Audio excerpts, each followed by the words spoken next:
I would like to bring our first act to the stage, and I would like to, she's, one of my favorites. She hails from Queens, and she is by way of the mean streets of Penn Valley. Would you please welcome Ms. Darlene Cohn.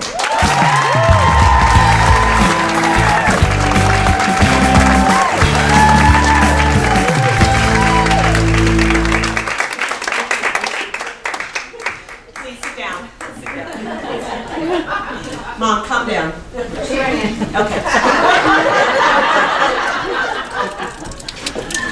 So, thanks, but no thanks, first of all, Mike, for explaining how the mic works. Where is he? I think with standing ovations, we've gotten a little carried away with them, right? We do them all the time now. Every play gets a standing ovation. It used to be, we started out, it was meant to distinguish what was a really good show. You wanted to stand up, show the actors and actresses you thought it was a great show. I think we need to start using levels of ovations to really let them know when it really is a good show. So for instance, the standing ovation. You did a show. They did a show, didn't they? They sure did. Next level up would be the angular ovation, like extended high clap. Wow, that was a great show. Oh my God, that was fabulous. She hit that high A, didn't she? She sure did.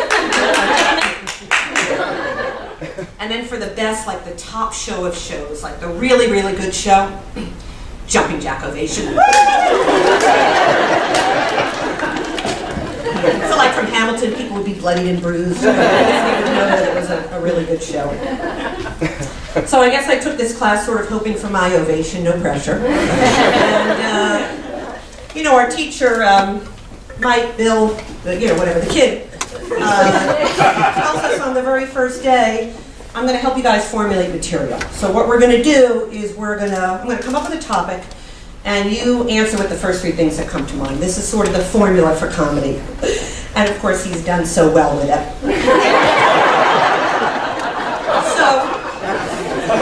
First topic, he says to somebody, okay, name three things that make you happy, and they respond. The other person, name three things that make you sad, and they respond. And then he gets to me and he says, name three things that frighten you. So first of all, I'm like, this is comedy? I mean, okay. I'm a woman, so I'm like, okay, a scale.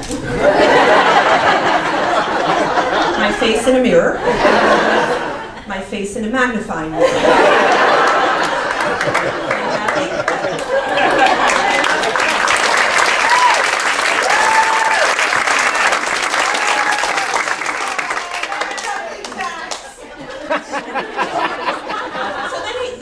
To physical attributes. He's like, okay, let's list physical attributes. And again, I'm sort of confused. I'm like, is this comedy? Is this therapy? What? Why? And again, I'm a woman, so I don't say the positive physical attributes. I go right to the negative. I'm like, well, I've been called Brillo head by my mom.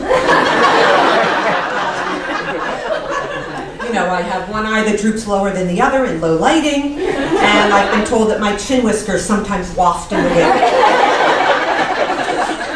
By my husband and Mike. But, so I'm conveying this story, all the negative attributes to my sister-in-law the other day, and she says to me, oh my God, Dar, she interrupts me. Dar, did you tell them about your veiny man hands? Right, Dar, did you tell them? That'd be funny, Dar, wouldn't it? I was like, yeah, Dad, that's funny. You put on weight.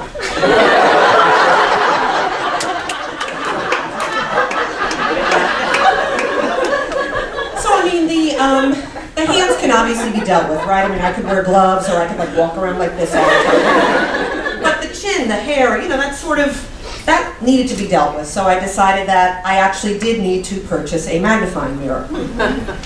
So I head to Bed Bath & Beyond, right? And of course I forgot my 82 by 82 poster board coupons in my bag. And they got me, and of course I was mad at Alan, my husband, for some reason. So I get to Bed Bath & Beyond. So I buy the magnifying mirror, get home, I trudge it upstairs, I go, I plug it into the counter, I turn on the light, and I let out a guttural scream like you never heard.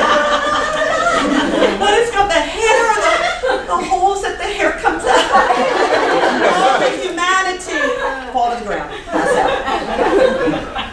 So they call the paramedics trudge up with their equipment, they assess the situation. the magnifying mirror on the ground, on the counter. They see the werewolf on the ground. And they're like, yeah, Chief, we got a 1017 here, a 1017.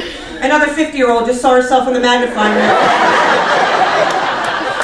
What's that, Chief? Yeah, mutton chops and a unibrow. We'll be here a while.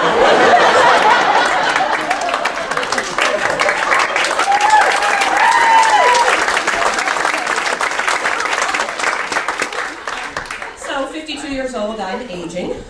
Speaking of aging, my mom. She tries really hard with texting. She really does. I mean, she's trying to be technologically savvy, but she sort of misses the most basic rule of technology and communication. She doesn't understand that you're supposed to respond in the original format in which you were communicating. So the other day I get a text from my mom, and the text reads, all caps, no spacing, a parenthesis, I have 13. I'm looking through my texts, and finally I break protocol and I call her. Mom, you have 13, what do you mean? And she says to me, like defensively, I was responding to you. And I'll pay for this later, don't worry. I'll really pay for this. Like I think she brought 8 people here, so I'll get it. So I said, so she says, I was responding to you. So she was responding to an email I had sent her, asking how many folding chairs she had that I could borrow for a party last June. She's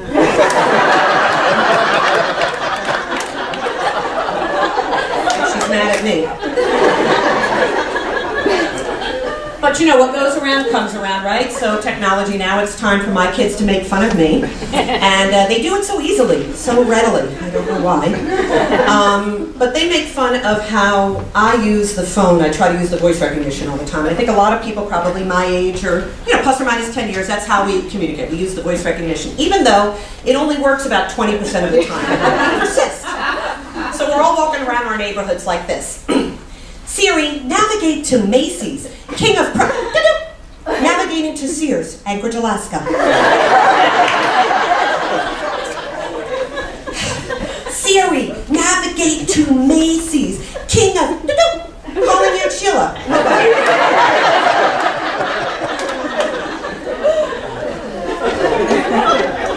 So anyway, I'm blessed with 4 kids. Blessed. One of them is a boy-girl twin, so I definitely can attest to how boys and girls just come out differently. What's important to them, what they find, what's where they're inquisitive. It's just they are a boy and they are a girl. So not too long ago, maybe they're 6 years old. I'm sitting there getting ready. I'm smooth with this, right? No idea how to lower it. There we go. So I'm sitting there getting ready at the magnifying mirror, and this is like, I wasn't sure really what was going on there, but I knew that I had a lot of work to do. And, I'm trying to get ready. I'm rushing off. We got a lot of stuff to do. I've got like 5 minutes I gave myself for my face. My son comes up, Jack, and he says, hey, Mom, why do you bleed from a cut if it doesn't pierce an artery?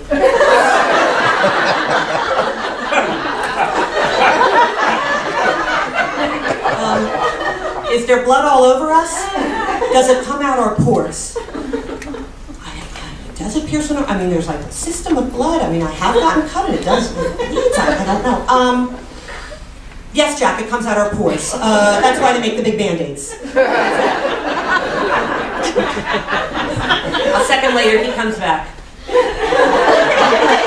Mom? Yeah, Jack.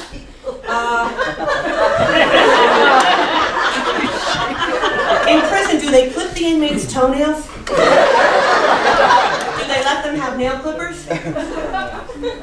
I mean, they couldn't, right? That's like a shank, I think. I mean, you can't even get on a plane with that. I don't know. No, Jack. They have special people that clip the toenails. Volunteers, nuns, local parish people. So a second later, the girl comes up, right? She's 6, exasperated. She's 6. Mom, can you please hand wash this top because it's the only one that matches my skinny jeans. And I want to wear them to Mom's brunch on Sunday, and it's going to be 65, so it's not quite shorts weather. And I want to look cute but appropriate. And by the way, ew, your hair.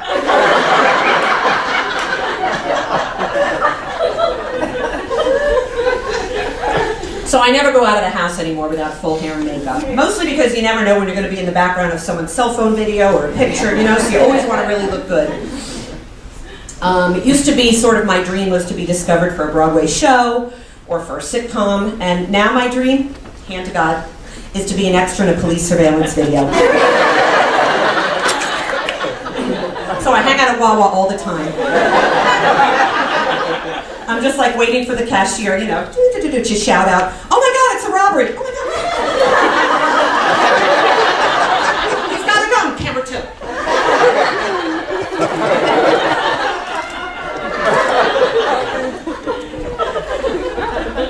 I just want to get on the local media, you know, the local news, which I think we all still do watch, despite the internet and CNN, certainly at least for our weather. And I do think that lately there hasn't been a lot of weather news, so they have to make things up, you know, create drama where there is none, or create interest where there is none. And they're really good at this stuff. So last week there wasn't a whole lot of weather, so I think I already said that, but they make up the weather. Anyway, to you, Bill, now for weather. Thank you, Jim. Today marks the longest weekday stretch of temperatures over 62.5, starting on the Tuesday in January of a leap year since 1862. And then I find myself, I'm like, yeah, you suck, 1862. You know, they had cholera and smallpox, but yeah, you should have done the weather better.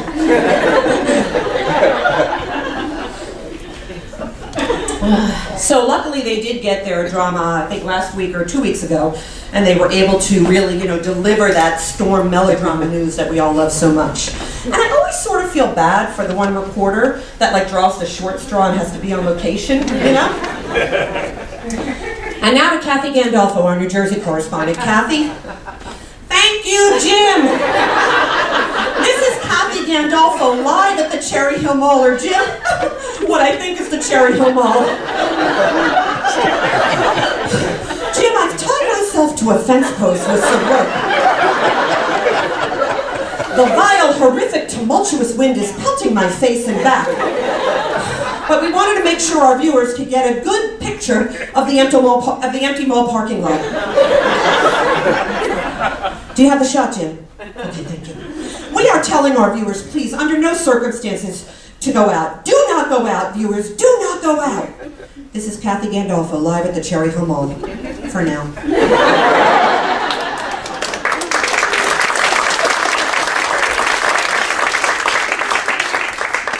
So Action News is the station I watch, and they are the kings of melodrama. They don't even need their weather reporters to deliver it. It's evident in their introduction song.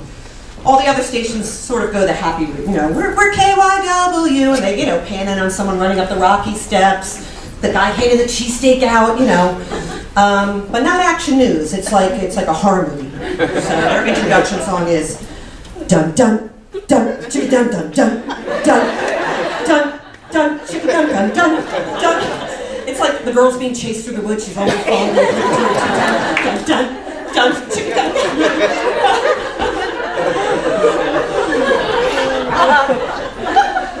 And then they try to make it up to us at the end, like we're already like in the fetal position, we're horrified with the news, but they think we're going to forget, so they try to leave us happy, you know, with their end song.